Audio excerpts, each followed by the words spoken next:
If you're in the music industry, if you're a musician, owning your craft means that you spend the time that other people aren't willing or aren't necessarily doing in order to master that. And it's all about mastering. Right. And you never come to a point. It's also a mentality of feeling that you never come to a point where you've mastered anything. You're always willing to go the extra mile. If you're a one-man band, you're not a business. If you're a one-man band, just say that you're a one-man band. There's no one who I know that's successful in business and is a one-man band. It's not possible. Business isn't designed that way. In fact, business is designed so that you attract more people to take on more things so that you can get to whatever it is that you're supposed to specialize in.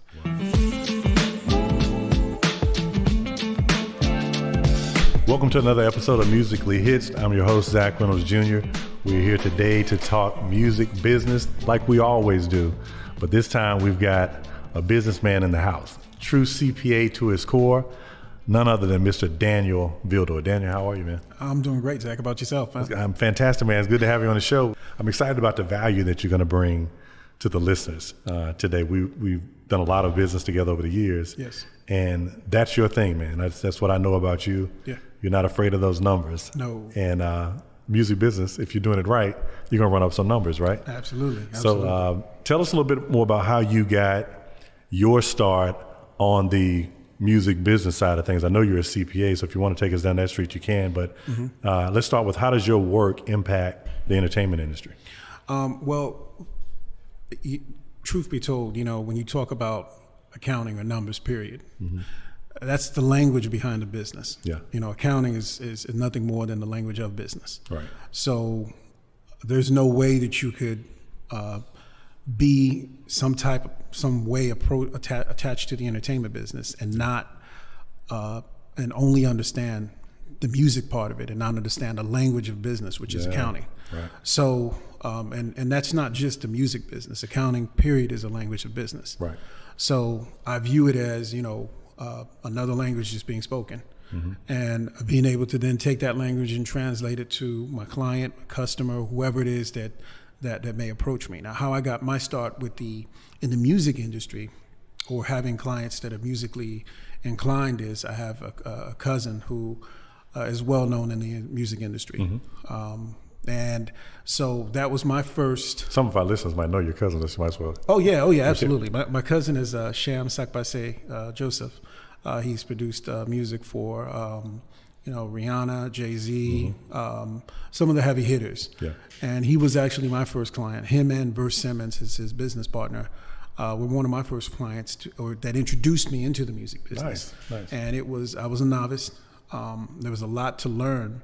And what was so surprising to me was how much is not known by artists and the creators that creates a situation where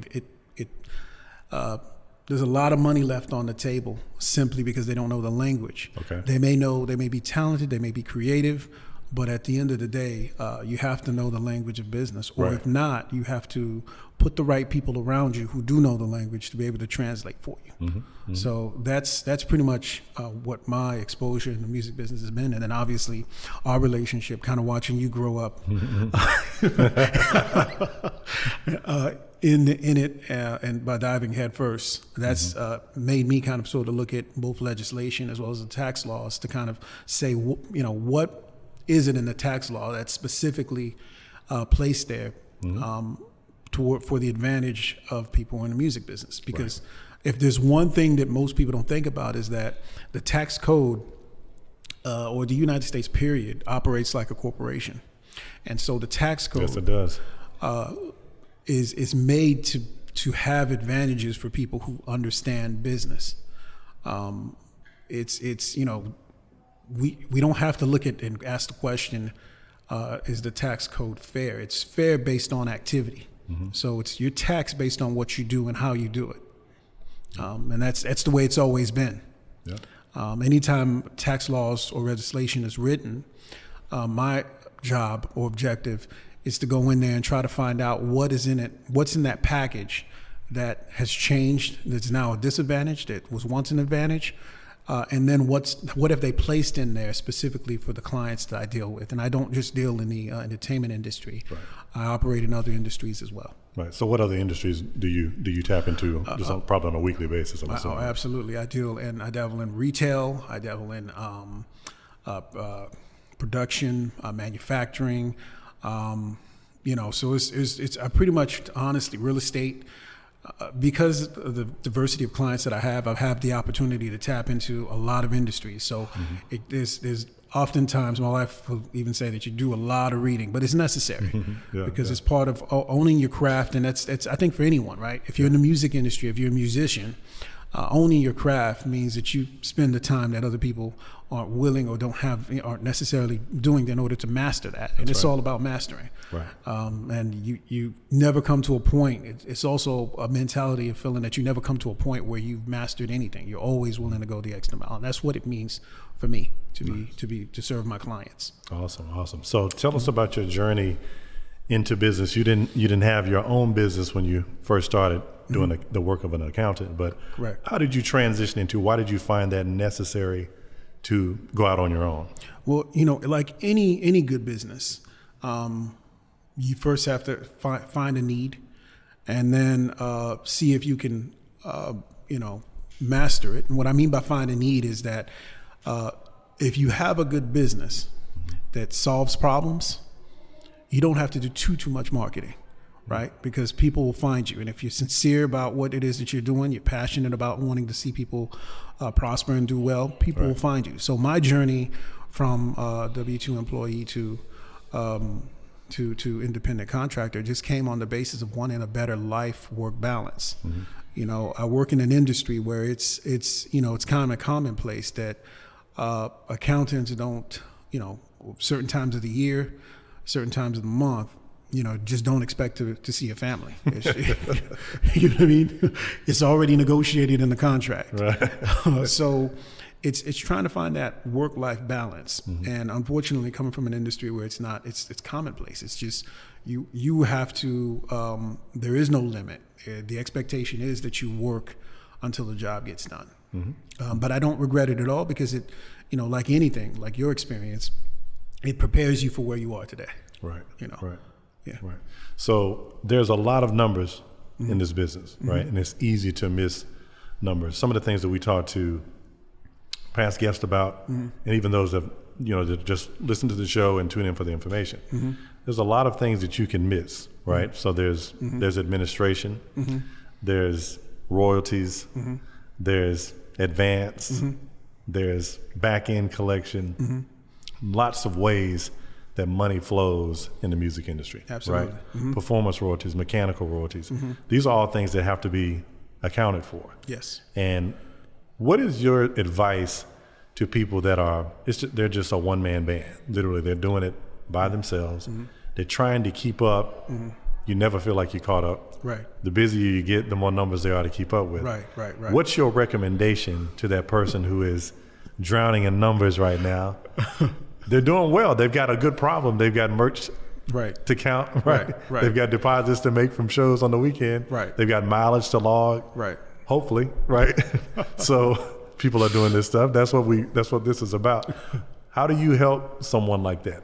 The first thing I would say is to someone like that is when you get to a certain point in business. Now, this is not always the case when you're first starting off because it does take capital. Right. But once you've reached to a certain point where it's taking you more time to do what you're not specialized in, pay somebody to do it. Oftentimes you'll find that for an extra $200, $300, $400, $500, you can relieve yourself of that responsibility, and have someone who masters, who understands the ins and outs and the technicalities that you're talking about of the business to be able to help you. Because truth be told, if you're a one-man band, you're not a business.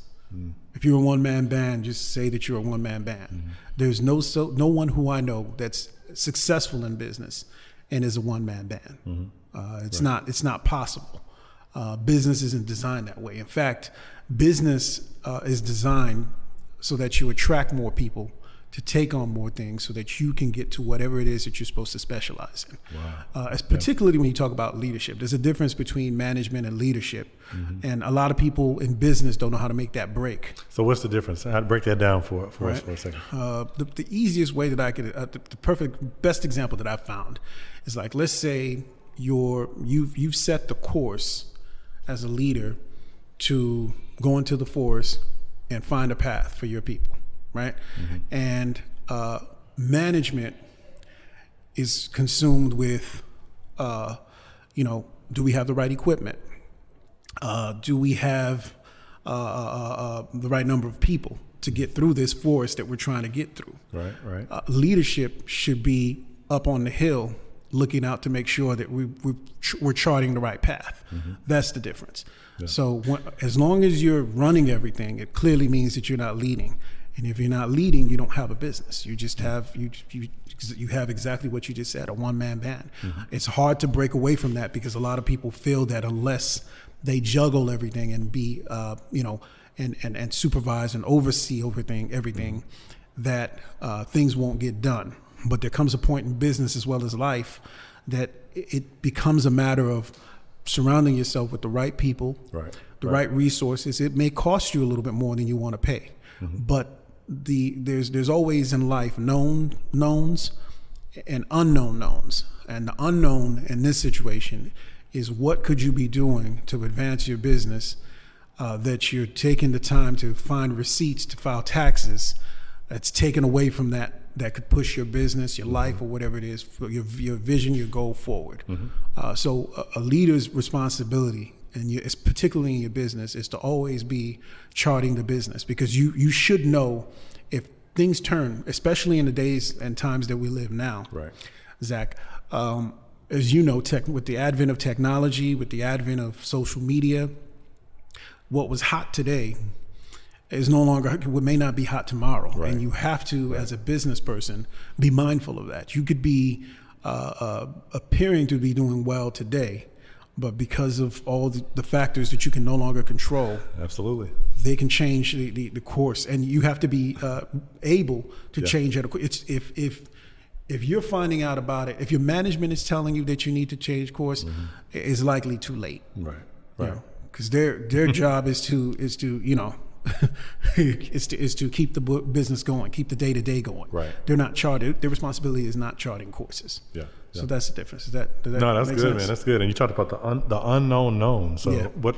Somebody like me wondering what you mean by that. So talk about the unknown known. The unknown knowns are the things that have consequences to them, whether you know them or not. Okay. Taxes are one of them. You know, taxes.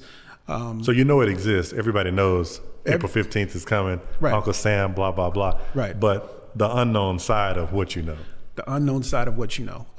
And that's typically the result of procrastination or just running out of time. Really, truly, there are people who are running one-man bands and they run out of time. Yeah.